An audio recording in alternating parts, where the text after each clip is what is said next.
Hello everyone, welcome back to another video here on Cluiche with me, Seamus, Brady, your host, and for this one I am joined by a very happy Cork man, Matthew Hurley, back on the podcast once again, the Gaelic Statsman.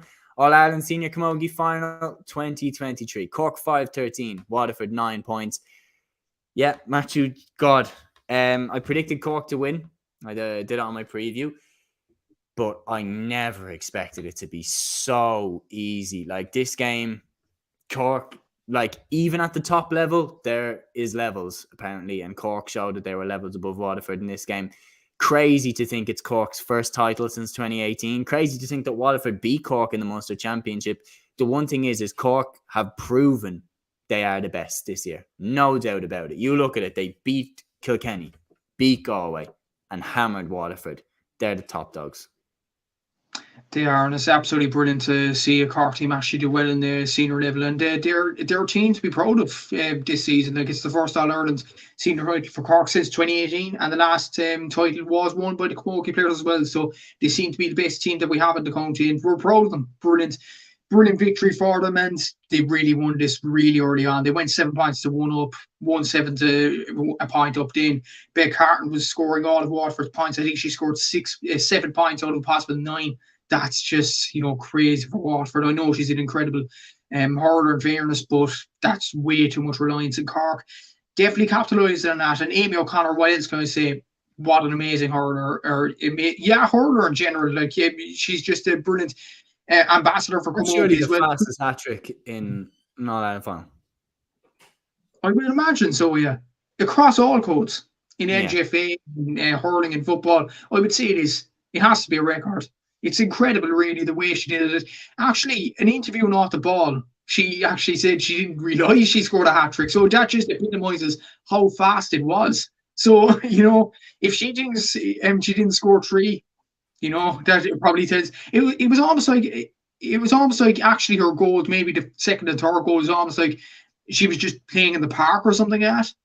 And it's almost like she just enjoys playing her camogie, and she hit them 3 goals, brilliant finishes. And as well as that, 3 goals, 7 points, 10 scores, 10 shots.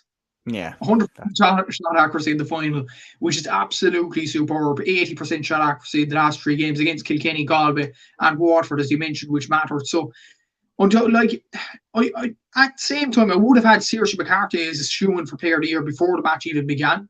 But because of this performance by Amy O'Connor, you'd have to put Amy O'Connor as Player of the Year now. Like, that performance was absolutely outstanding from the St. Vincent's woman. And in fairness, the whole Cork team performed excellent. You look at Laura Tracy, should I say, at centre back, excellent performance. Like, the amount of turnover she won out of the Waterford forwards. I know Waterford didn't have their best day, but Laura Tracy definitely proved why she's one of the best defenders in the country. Hannah Looney, outstanding performance again. I actually heard in the Sunday game, they actually drug testers were actually trying to test her at the end of the match, and it was just like, and the Sunday game analysts were like, no wonder they're testing her, because the energy on her is absolutely amazing. I have to say, for an LGFA player, for a Camogie player, she stood up to the LGFA Camogie associations this season, and she's got her just reward. She got an All-Ireland, same as Libby Coppinger, and I'm absolutely delighted for those 4 players in particular, as well as Aoife Healy and Orla Cahalad as well. So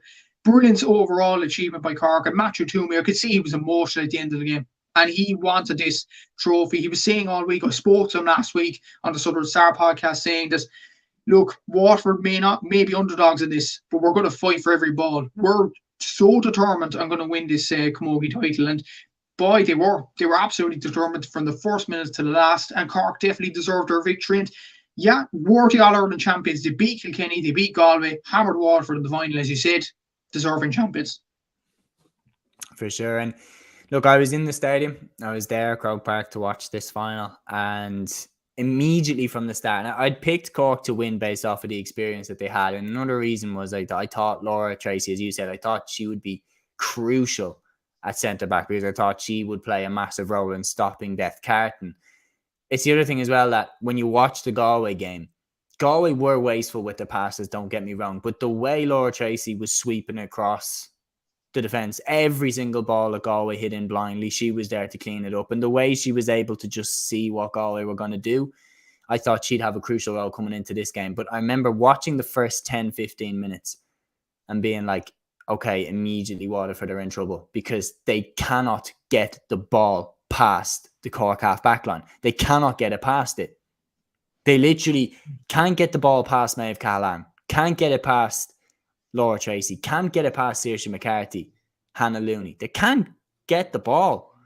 And the reality is once you're boxed in, like Waterford were boxed in, it's only a matter of time before the floodgates opened.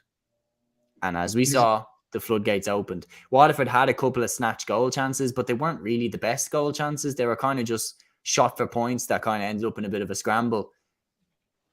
And as I was saying, once Cork had them boxed in, the half-back line was critical to achieve that. And that's how big Laura Tracy is for Cork. But once they had them boxed in, it was only a matter of time. And another player actually that you didn't mention in the half-back line deserves a lot of credit is Izzy O'Regan. Actually, she used to be a forward back in the day, and she's gone into the back line, definitely slipped in. Remember, actually, I think the number 7 for Cork, it was another player anyway, and Izzy was on the bench most of the time, and she's come into the team this season, and she's been absolutely incredible. So, like, a lot of players deserve a lot of credit, and I will say from a Waterford point of view, look, I just think they came up against a machine yesterday.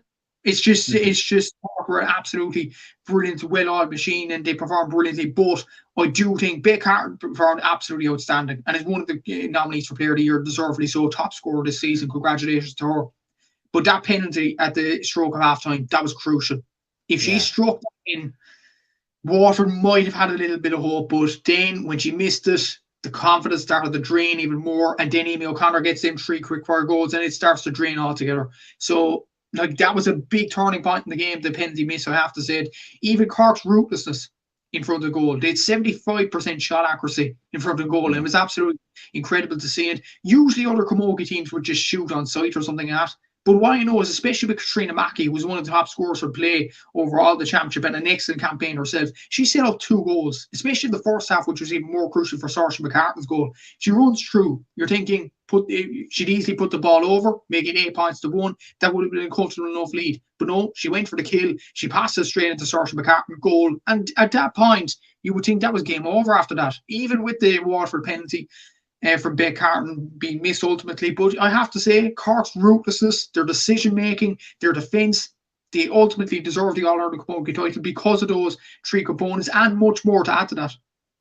Oh, for sure. And it was like, look, Beck Carton's penalty, and like it's a shame that of all players, it was her to miss it because, as you mentioned, like she has been a magician for Waterford this season. She's been inspirational for them, to be quite honest. I think it's like she's now scored. I think she scored 70% of Waterford's total in the final, but I think she's now actually scored over half of Waterford's scores throughout the championship. She has been their light and inspiration. For her to miss that penalty was huge, but I don't think it would have changed anything. Like, it was just watching the game. Cork just had Waterford figured out, and it was just you couldn't change that. And I do want to ask you this: how much was Croke Park a factor here? Because Cork have played here year on year, and Waterford genuinely looked like a deer in the headlights. They looked like they'd no idea what their system was. They looked like they'd never played on a pitch that size before, let alone Croke Park. It just looked like they couldn't work the ball through the lines the way the Cork did. Cork, this is one thing that immediately my friend I was at the stadium with pointed out. He was saying, Cork are working it through the lines. Cork are like throwing it around, getting it to the runners, the Saoirse McCarthy's, the Hannah Looney's. Waterford, the minute they were picking up the ball, were just blasting it forward and hoping Beck Carton could somehow take on Cork by herself, or Niamh Rocket could take on Cork by herself. Whereas Cork were so happy working it through the lines. Like, if you follow what I'm saying, Cork's game plan, I think, translated so much better to Croke Park than Waterford's. It did, to be honest with you, but it was almost like Waterford, let's not forget, they played Cork at Croke Park last season in the semi-finals and looked at home, I have to say. They looked very good. They definitely challenged Cork all the way in that game, and they almost won that game, I have to say. And that was the fear going into this encounter, that Waterford beat Cork and Páirc Uí Chaoimh. They got close to them in Croke Park, and you were thinking, could Waterford pull off the shock against Cork here? And especially with Cork losing the last 2 finals. But at the same time, I think as well as that, and it has to be mentioned in this podcast as well, the loss of Vicky Falconer, I think that's how you pronounce her name, or surname, quarterback. That was a huge loss. She was going to be going on a par to Amy O'Connor. Amy O'Connor goes on and scores 3-7. That's a huge loss straight away. 2 minutes in to a final. It's a nightmare start for Sean Power because he then has to rejig his team. And, that can be so comfortable for the underdog. I have to say, I compared Waterford before the final to Meath, maybe, in the LGFA in 2021, going into the final against Dublin, coming in a bit unknown to the public, and they shocked Dublin straight away. Waterford's plan kind of went out the window once Vicky Falconer went off. It was unfortunate. It really was unfortunate. You'd only feel sorry for the Waterford girls after that. But you're absolutely right about Beck Harton and Waterford's reliance on her. And it definitely shows in the stats, 70% reliance on her, over 50% throughout the championship season. She was Waterford's shining light this season. They punted the ball up to her. And in fairness, Beck Harton produced, I think, 2 brilliant scores, one in the first half and one 28. Kelly scored in the second half. But ultimately, that just wasn't enough. Most Waterford players just didn't step it up as the game went on. But I just think the fact that Waterford actually got on social media was probably, uncalled for a small bit. Because I think they're new to this situation. It's only their second All-Ireland final in history. We must not forget it was historic for Waterford to get here in the first place. And that shouldn't be under the radar whatsoever. Maybe they'll learn from this experience, this All-Ireland final experience, and they'll go again next year or the next year after that. But just this season alone, they were facing an unbelievable side in Cork. And look, Cork were absolutely deserving winners, but I will say that moment when Vicky Falconer went off was a key moment of the game. 2 minutes in, it kind of derailed Waterford's whole plan going on in full 60. Well, that's it, is it? Look, the Falconer going off was huge. But you can't lose by that much and say that was the reason why. Cork were better. That's just it. Draw out different reasons. Waterford didn't turn up. Blah, blah, blah. Cork were the best. Cork were the best this year. And when you looked at it, right, I'll read out, okay. So from when the championship gone on, this is who they had faced. So Cork had faced Galway, then Down, then Clare, then Kilkenny, then Galway. Whereas Waterford had faced Limerick, Offaly, Antrim, and Tipperary to get to the final. They didn't have to go through anyone of the big dogs that you would have had to go through in previous years to get to the final. And look, don't get me wrong, Tipperary, fabulous year, Munster champions, and the job that Falconer did on Cork-5-13 in that game was brilliant. But they didn't have to go through any of the teams that Cork went through to get to the final. And that is the thing, is that when you looked at it, Cork, you knew going into that game, seal of approval in terms of they had taken out the teams that you need to take out to be proven that you are the best, in my opinion. And that's why I thought, look, Cork's road to this final has been way tougher. So they're a lot more roadworthy. And you look at the players that they brought back into the panel, Aisling Thompson, Orla Cronin. I thought that when the going got tough, those players would be key to getting them over the line. They didn't even need them really in the end. I know they came on and they had good performances, and you're looking at Orla Cahalane and they're chipping in with a point off the bench, but the work was done. And we have to talk especially about Amy O'Connor's hat-trick. 3 goals in 2 minutes. As you're mentioning, she hit 3-7 from 10 shots, which is ridiculous. But the goals were just picked off just efficiently, ruthlessly. And yeah, a player in top form. Player in top form, absolutely. You epitomised that brilliantly. 3 goals, 7 points, 10 shots. It's incredible. And the thing is, we've been waiting for Amy O'Connor to produce this sort of performance at a big stage like Croke Park for years, really, in a semi-final and a final. Because when you look back to maybe 2022 and 2021, Amy O'Connor was probably the best player in the whole Camogie Championship up until the semi-final and final stages. But this season, he produced the form when it mattered most. In the semi-final against Galway, she had, I think, was a 1 shot missed in the whole game, which was incredible. And then to miss no shots in the final. That's Kilkenny as well, man. Stuck away a crucial goal against Kilkenny. Yeah. And she's been crucial in this Cork run in general. And she's captain fantastic, I have to say. She led this Cork team from the front, literally, up at the forward and, leading her team to the O'Duffy Cup in general. But she's been absolutely outstanding. And the thing is with Amy as well, I think she's very unassuming for the quality player she is. Because I do top scorers charts and stuff like that in the Camogie Championship or the Cork Camogie Championship. And her scoring records in those championships and this season in general have been absolutely ridiculous. And I just post that and things like that. And she actually comes back to me and it says, thanks for the work you do. It's great to get recognition. I'm like, no problem. You know, she's an absolutely incredible player and probably the best in the country at the moment. You know, so she definitely deserves the recognition she's getting at the moment. And, you know, a year in turbulence, really, where Camogie and LGFA have been, you know, at the centre of attention for really the wrong reasons, for not getting paid enough and not getting the same standards as the men do. But Amy O'Connor has proved time and time again this year that she's as much as a clutch player as David Clifford, as much as a clutch player as Aaron Gallan in her code. She's been absolutely outstanding this tournament. Cork are just lucky to have her. And as well as that, she's from a small club as well, small enough club in the city called St. Vincent's.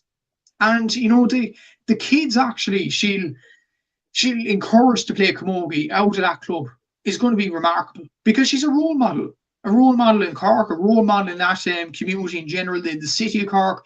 She's a brilliant player and a brilliant person as well, I have to say. So, yeah, brilliant for Amy O'Connor to get 3-7 in the final, 100% shot accuracy. You don't get much better than that in an All-Ireland final. And it was almost like when Marty Morrissey was ripping up the envelope, we always knew who was going to be the player of the match. Yeah. To be honest. Do that. You know, they have to give their shout-outs, but come on. Yeah, exactly. Like Laura Tracy had an excellent performance as well and deserves recognition, but to score 3-7 in an All-Ireland final. Look, I'm actually trying to think. Like we were talking about, you know, the fastest hat trick. I was just thinking, when has anybody ever scored more than her in an All-Ireland final? I'm thinking now across all codes, Lara Corbett in 2010 for Tipperary, but obviously that was well spread out. Yeah. Jeez, I'm trying to think now. Was there? I know Lara got a hat trick in that game, but I don't think he got 7 points because they had Owen Kelly on the freeze. So. I genuinely think it would definitely be right up there for top scorer. It would definitely beat all Gaelic footballers. No Gaelic footballers kicking 3-7 in an All-Ireland final. No, unless they're Mackin or something. But like in terms of like, I don't think. Yeah, I'd actually be fairly confident. I'd probably throw a cheeky bet that that's the most that was ever scored in an All-Ireland final across all codes, unless there was another hammering, maybe a Kilkenny player against Waterford in 2008 or something. But yeah, like just unbelievable. That's the thing as well. We talked about David Clifford and Shane Walsh's miraculous performance at the football final last year, which was brilliant. Like, I think Shane Walsh scored 9 points, David Clifford scored 7, and we thought that was remarkable. Amy O'Connor's just scored 7. You know? And the other thing is as well is that like the goals really finished it off. Like it was, look, don't get me wrong, Cork were going to win. You knew that at halftime, Cork were winning. There's no way Waterford were coming back from that, especially after the missed penalty. But those goals really finished it off. Like those goals were really, and then by the time the third one went in, it was like, oh, for God's sake! At this point, this is getting bad now. And it's looking ridiculous how we like. I don't care saying this. Amy O'Connor's hat trick clinching goal was easy. That was easy. The two previous ones were difficult. It was a fabulous finish for her first goal, but by the time she completed the hat trick, she just took a step to the right and tapped it in. It was like easy pickings for a player of her ability. And then, of course, Fiona Keating got the 5th goal. And she's quietly had a very good year for Cork as well. And like she is someone that is, again, just symbolic of the running power that Cork have. Like there's so many bullets, like really quick players. Fiona Keating, Saoirse McCarthy in particular, can carry the ball from one end of the field to another in a flash. Hannah Looney as well. Like that, I think, asset of their game is crucial as well. That they are fitter and stronger than most teams. And that's one thing I've noticed about them this year. Their conditioning looks ridiculous. They look so like athletic, fit. They look like they can outrun and outlast every team. And they pretty much have. Yeah, exactly. And I'm actually thinking about the hat-trick scored in an All-Ireland final across 4 codes. Shane O'Donnell was another for Clare. So I'm actually might boast on that. So like Lara Corbett, Shane O'Donnell, Amy O'Connor. I'm trying to think of others now, but But that'll come to me now once we're finished this podcast, I suppose. But like Cork were absolutely superb, as you said. Fiona Keating, Saoirse McCarthy. Actually, coincidentally, you mentioned those two girls. They're from the same club, Cork Rovers. So you know where it comes from. So, something in the water down there. Exactly, yeah, exactly. It's a brilliant club, Cork Rovers, brilliant hurling and camogie club in general. But they've speedsters all over the pitch, like Katrina Mackey. Like a few years ago, I actually questioned, is she an Olympic sprinter or something? Yeah. Because the pace was absolutely incredible, I have to say. Saoirse McCarthy as well. Aoife Healy. Aoife Healy's another dual player. We can't forget, I know Hannah Looney and Libby Coppinger, fair play to them, but Aoife Healy's a newly integrated dual player as well. She only won, I think, secondary schools All-Ireland. I think it was only last year. So I think she's in her teens still. And to play dual and to have the All-Ireland final she had this season, it's absolutely incredible. And she's probably my young player of the year, to be honest with you, because of the turbulence she had to face as well with the dual thing and all that. So that deserves recognition as well. Saoirse McCarthy come down from County Down, brilliant performance as well. That first goal actually for Saoirse McCarthy was brilliant. Brilliant instinctive finish. You know, no picking it up or anything like that, no pulling it on the ground, just back in the net. Yeah. And that was brilliant to see. And Fiona Keating's goal is brilliant as well. I think Fiona Keating's gone in under the radar than her normal years in previous seasons, but I think that's because she works more for the team than she did in previous seasons. And that's obviously why Cork have gone on to win the All-Ireland as well. The whole team has worked together as a unit. And Matthew Toomey deserves a lot of credit. I'm sure you'll mention him later as well. He's an incredible coach. You know, I have to say, to come back after a final loss last year, after Davy Fitz being in the backroom team. Like, let's not forget, Cork Camogie was probably dominating the news because Davy Fitz was in the backroom team last year. Nobody remembered that Matthew Toomey was the main guy in charge. But now Toomey was the main guy in charge this season. He said we could do it without Davy Fitz. We have the likes of Ger Manley coming in and Liam Cronin, his name is coming in as well, and we can win in All-Ireland. He was always confident at the start of the season, even when Cork were in poor form. They lost 4 games in a row between, I think it was the end of March and the start of June, 3 times against Galway and once against Waterford. And then in the last 2 games, when it mattered this season, they win those games. And I think Matthew Toomey deserves a lot of credit for keeping the players really positive in a turbulent spell and for getting them over the line in the end. And he deserves a lot of credit. The team deserves a lot of credit. And Cork are the rightful All-Ireland champions, and deservedly so. Yeah, and like what you mentioned about Fiona Keating and her work rate and everything, like that for me was what was different about Cork this year. They were so conditioned, as I said, but they really wanted it, and you could tell. And like that game against Galway, that wasn't skill. That was, like, don't get me wrong, it was definitely an element of skill. Like you look at Cliona Healy's points, particularly off the bench that day, were incredible, but when it got down to the last 10 minutes, Cork, in a very literal sense, like to use the phrase, they bit down on the gum shield and they were not going to lose that game. They grinded that out. And you look like there was one symbolic moment. I think they brought on someone. I can't remember who it was exactly. I'm sure you'd be able to tell me who. But one of the new players on the Cork team made a dash, like when it looked like Aoife Donoghue was about to get the strike off, and got in a block down. And look, for me, like just that moment was symbolic that like Aoife Donoghue, like literally one of the best players in the country and has been for the last 5 years, brilliant for Galway in midfield. And no fear, no standoffishness, getting stuck in, blocking down, doing the hard yards. And I think, honestly, when you look at it, I think that All-Ireland was won in Nolan Park against Galway, because having seen how Waterford struggled in Croke Park, I do think Galway would have beaten them. And I think that's where it was won. When the game was there to be won against Galway and Nolan Park, Cork fought tooth and nail. And I think that's why they're All-Ireland champs. It's actually hard to remember who got in the block. I wouldn't be surprised. This is a wild guess at the start now, but I wouldn't be surprised if it's either Saoirse McCarthy or Laura Hayes.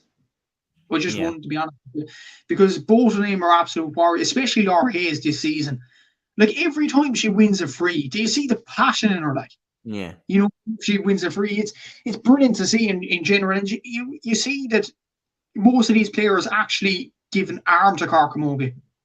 They would die for the cause. And that's why they're All-Ireland champions, I have to say. there was a lot of negative thoughts saying that that Galway was probably the final for Cork. It's probably the sad truth, but it was. It was the final for Cork. If they lost that game, the Well, All given Ireland was how it gone. panned out, you can't argue. You can't, no, and you do make a very good point of Waterford. We're the easier side of the draw. We must be careful with our word. Like Tipperary are next inside. They won the Munster. Fair play to them, and let's not forget Waterford did beat Cork at the start of the season. It's definitely the easier side of the draw, man. Like literally, as we said, the last time one of Cork, Kilkenny, and Galway weren't in the All-Ireland semi-final was 2012. They've had it on lockdown for the last 10 years. So how Waterford and Tipperary ended up on a side of the draw where they had to play none of them was a golden opportunity for both of them to make a final, and Waterford took it, fair play to them, but they were on the easier side of the draw. They probably were, yeah. They were the easy side of the draw, but let's not forget as well, Tipperary drew against Kilkenny and probably should have won that game as well. They should have, and for Waterford to go on and beat Tipperary the way they did, I think it's one of the most historic moments of the year, and that should be remembered as well. And Waterford should be remembered as the way they interacted with this Camogie Championship in general. But you can't argue Cork were probably the best team. And in general, even to Galway bit for a sec, I know they won the semi-final and stuff like that, but I think the 3 games previous to that, or was it? Yeah, the 3 games previous to that in this season, in the league in Páirc Uí Chaoimh, they lost. In Croke Park, in the final in the league, they lost. In the first game of the championship, they lost again. That was 3 losses in a row against Galway. And then to do it when it all mattered and put their bodies on the line to win that game. It was incredible, an incredible mettle shown by the Cork team, and that's where the All-Ireland was won. Where the All-Ireland won as well, beating Kilkenny as well, despite a Denise goal inspired storm, getting Kilkenny back into that game, Cork winning that as well. Like, that was where the All-Ireland was won, beating Kilkenny and beating Galway. I know Waterford, we have to pay their dues, fair play to them for getting to the final, but a brilliant achievement by Cork, even to beat Galway and Kilkenny, because when you look at the last few years, Cork's Achilles heel was getting over them 2 teams, and they did it when it all mattered. And that's the true sign that they never give up, and they're an absolutely incredible team, and the whole Cork are absolutely proud of them. That's it. And like as you said, absolute credit to Matthew Toomey as well. Managed the whole season brilliantly. And when you think about that, he managed to get the band back together with the likes of Ashton Thompson, Orla Cronin returning to the panel. He managed it really, really well. And Cork, as I said at the start of the pod, deserving All-Ireland Camogie champions for 2023. They were fantastic. They proved that they're the top dogs. Took out Galway, took out Kilkenny, and wiped the floor at Waterford in the final. No dispute. They are undisputed champions. Now, we had 2 other finals. We'll run through these. So, All-Ireland Intermediate Camogie Final was played between Meath and Derry, and it finished Meath 2-6, Derry 1-9. They will do it all over again. Both teams had opportunities to win the game. Derry had a free, they put it wide. Then, on the other side, Aoife Minogue from Meath had a free to win it. She also put it wide. They will live to do it again.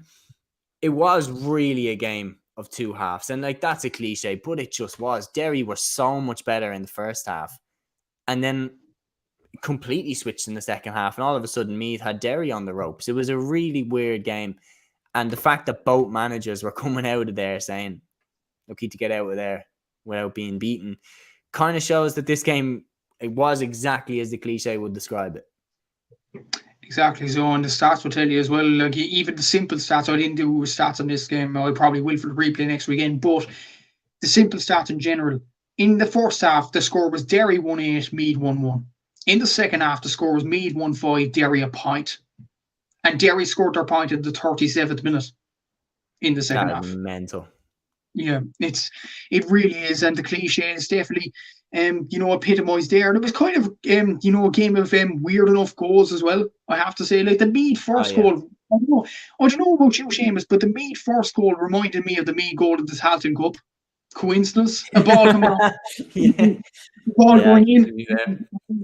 Yeah, when you're talking about coincidence, actually, it only hit me about the Waterford Camogie team. That's very similar to the Waterford men's hurling team. When you look at their year in 2008, get to an All-Ireland final for the first time in how many years after beating Tipperary in an All-Ireland semi-final, and then you get stuffed in the final by an experienced team that had been around the block.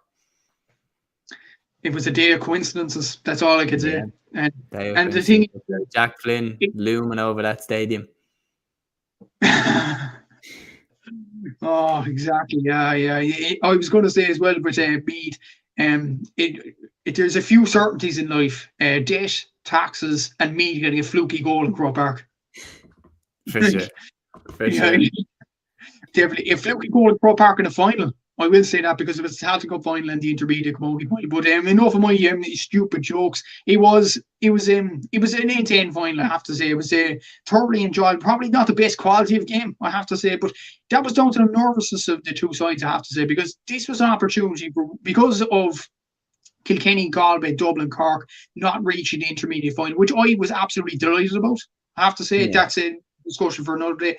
For these two counties to reach the final, Derry and Meath, and have the opportunity to replace Offaly in the senior championship next season, it's going to be nerves for both sides. I have to say. Because it's a big opportunity to do that. Because I'm not sure when the last time Derry and Meath were actually in the senior level. I think Derry was around the 90s, I think, and Meath, I don't think it was ever. So for them, especially for Meath, like it's a big moment. And I can actually see why they were nervous of the first half, scoring 1-1 in general. The goal was fluky. And what I would say, the Derry goal was even flukier. Like, oh my, it was in it. But yeah, it was just a game of fluky goals in general. But at half time, when it was 1-8 to 1-1, I thought Meath are gone here. Derry should go on and win it. They looked a more experienced team. Arnie McAllister had a very good game with 2 points. Aoife Shaw with 4. Mairead McNichol with 1-1. Like they were going well, Derry, I have to say. But then a Meath storm came in the second half and they came back into the game. And what I would say, their midfielder, I was very impressed with this player, Aoife Minogue. She's actually an LGFA player for Meath. And you could see the energy on her as well. She was probably the most energetic player on the field. She was willing to break a line. And I thought she was superb for Meath in general. Emma O'Connell getting the first goal for Meath. Evie Lally getting the other goal. I would imagine, is she Orla Lally's sister? I don't know. Is that probably, yeah. But brilliant goal by her in the second half in general. And Meath, both sides, as you said, could have won it at the end. Derry get a free, miss it. Me get a free at the end, and Joe Canning thought it was over the bar looking at the commentary, but then no, it was wide, and they have to go again in the replay. And I believe that replay is on Clonus on Saturday afternoon, so should be a good game. Should be a good game to see who replaces Offaly at senior level for next season. Yeah, for sure. And yeah, congratulations to whoever goes and wins that final, because it will be a cracking game in Clonus. Now, the other final was the All-Ireland Premier Junior Final, which Clare won against Tipperary by 3 goals and 7 points to a goal and 9. So Clare bounced back from a pretty bad start and managed to overturn Tipperary in this game. Not as much a game of two halves as the Meath versus Derry game, but still Clare managed to overturn what was a bad situation and went on to be junior champions. Yeah, and at the start of the game, I was thinking Tip were going to run away with this. They were 1-4-0 score up, and you were thinking Tip just looked a lot more fitter than Clare, I have to say. But then Clare Sarah Loughnane, I think the name of the full forward is, she scored 1-4. Very good goal in the first half to bring Clare back into the game. And then Clare, something struck at half time, and they came out fighting in the second half, like Cueva Cahill with an outstanding goal, I have to say, and deserved player of the match. Laois O'Donnell then getting a goal for Clare, and you were thinking, yeah, Clare have this wrapped up. I know Ciara Brennan got sent off for Tipperary later on for a second yellow card, but the game was kind of wrapped up then. Like, I know Tipperary were trying for goals at that point, but I will say Clare deserved to win. And even before the red card, it looked even more settled. So congratulations for Clare going up to the intermediate level. Fair play to them. But I will say, before I finish up on this, I know your opinion on the B teams in the Camogie Championship, but I know it's a tradition, Seamus, but I'm just not a fan of it. I'm not. So fair play to Clare for winning it, and their B team will get a lot of players into the A team, I'm sure, for next season, and they will support the likes of Nevo D and Chloe Morey and all them next season, and fair play to them for that. Anya O'Loughlin, of course, as well. And Lorna McNamara, there's some brilliant players in Clare, and they will get more players out of this, winning this junior title. But I'm not a fan of this, and I'm actually delighted that Derry and Meath reached the intermediate final, because we want new teams progressing in the Camogie Championship, not just the B teams and stuff like that. Like, imagine if it happened in the men's game. We were saying this off air. Imagine the uproar, so. Well, that's it. Is that like, it paves the way for dominance. like Yeah. pure dominance. Because I think it was last year, wasn't it? Kilkenny faced Cork in the senior final, and Cork God, faced Galway in the intermediate final. Like that's ridiculous. Like that's paving yeah. the way for pure dominance. And I think if you implemented that across the board, I think within a few years you'd have the intermediate football final would be like Dublin against Galway or something. Like it wouldn't be what we want it to be, in my opinion. So look, the scenes the end when Clare won, like it means the world to them. But I would be saying if you want to do that, have it separate to what the other counties are. Like have it separate to the other counties, in my opinion. Anyway, but look, they got the victory and they were clearly delighted with it. But yeah, so congratulations to Clare, All-Ireland Premier Junior champions. Congratulations to Cork, All-Ireland Senior Camogie champions. And we will have to wait until giving the last congratulations to the All-Ireland Intermediate Camogie champions. Meath and Derry will play each other this weekend on the same weekend that we have the LGFA football finals. I cannot wait for them. So thank you very much, guys, for joining us for this episode of On Cluiche. Myself and Matthew Hurley appreciate your time. And until next one, guys, thank you. Take care.